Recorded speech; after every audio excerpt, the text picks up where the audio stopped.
O Senhor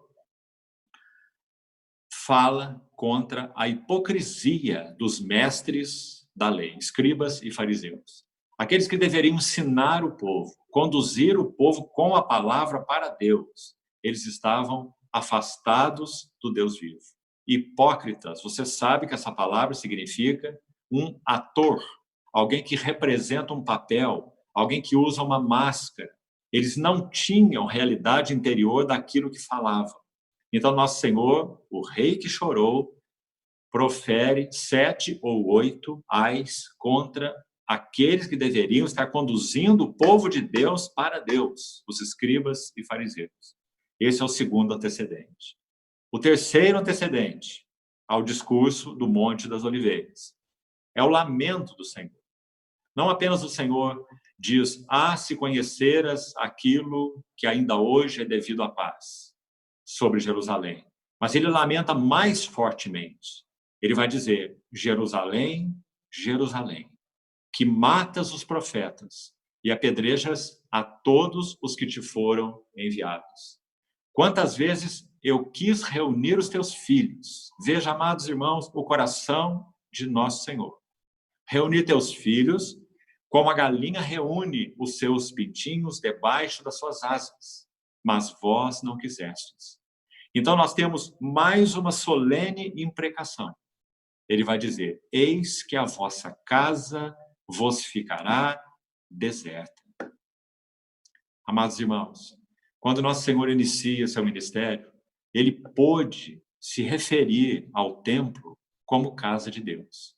Não façais da casa de meu pai uma casa de negócio. Mas agora o Senhor está concluindo o seu ministério.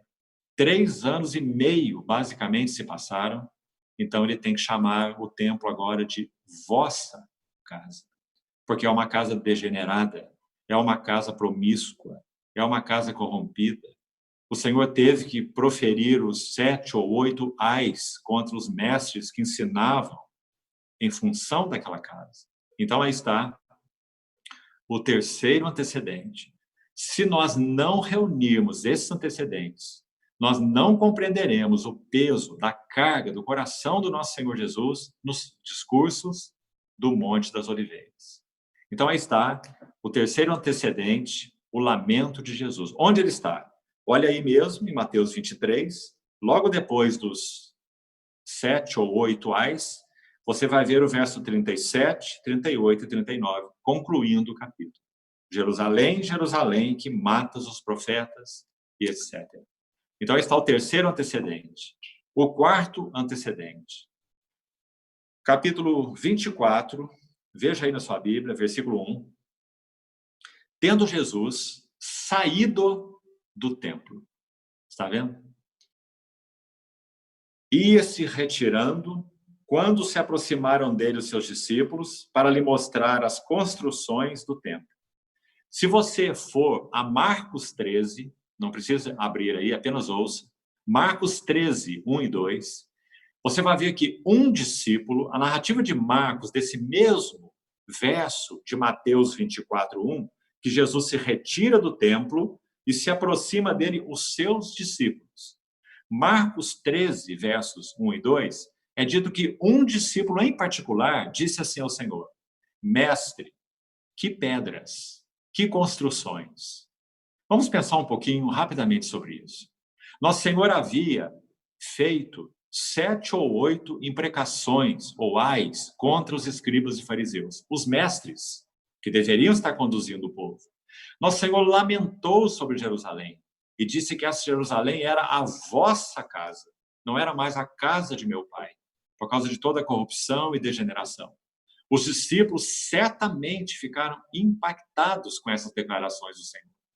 Então podemos perceber, amados irmãos, nessa narrativa de Marcos 13, 1 e 2, que, de alguma maneira, esse discípulo, que é citado aí em particular, em Marcos 13, ele buscou como que mudar a mente do Senhor, acho que podemos dizer assim. Como que, de alguma forma, chamar a atenção do Senhor para algo positivo relacionado ao templo. Você vê? Por que esse discípulo disse, mestre, que pedras, que construções, como que dizendo, veja a maravilha disso, Veja o tamanho dessas pedras. Olhe a construção maravilhosa que foi feita para o teu testemunho, para o teu nome, para a tua glória. Que pedras, que construções. O que o Senhor disse em seguida? Veja aí. Em verdade vos digo, não ficará aqui pedra sobre pedra que não seja derrubada. Sabemos que, num primeiro plano, isso aconteceu no ano 70, quando o ainda general Tito, que depois se tornaria o imperador romano, quando o general Tito invade Jerusalém no ano 70, e ele ateia fogo no templo. Mas como havia muita coisa de ouro no templo, aquele ouro começa a derreter e entrar nas frestas das pedras. E então, depois que o templo queimado, incendiado por Tito, o general, depois desse estrago todo, para que o ouro fosse retirado, já que então era de grande valor, essas pedras tiveram que ser removidas.